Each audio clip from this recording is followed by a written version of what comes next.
बिस्मिल्लाहिर्रहमानिर्रहीम। एक बादशाह ने एक दिन इस ख्वाहिश का इजहार किया कि महल में इतने सारे अक्लमंदों के साथ एक बेवकूफ़ को भी होना चाहिए जो सबके लिए तफरीह का बाइस है। चुनाचा बड़ी कोशिशों के बाद एक बेवकूफ़ का इंतखाब हुआ और उसके लिए एक ख़ास किस्म का ताज बनवाया गया। बादशाह उससे रोज़ाना चंद एक सवाल पूछता और बेवकूफ़ के जवाब सुनकर बादशाह और दरबारी खूब हंसते।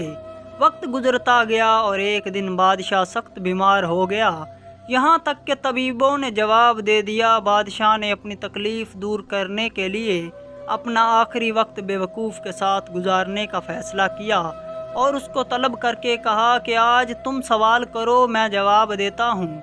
बेवकूफ़ ने सवाल किया कि आप अपनी मौत के बाद कहाँ तशरीफ़ ले जाएंगे? बादशाह ने जवाब दिया, अपने मालिक के पास। बेवकूफ़ ने अगला सवाल किया, आपने वहाँ कितने दिन रहेंगे?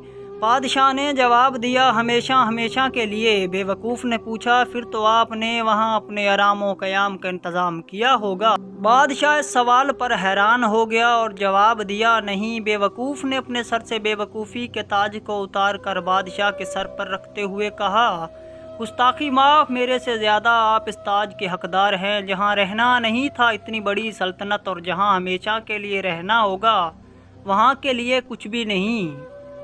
जितना भी मुश्किल वक्त आए दो काम कभी ना करना, एक अल्लाह ताला की नाफरमानी ना करना और दूसरा अल्लाह के सिवा किसी से ना मांगना।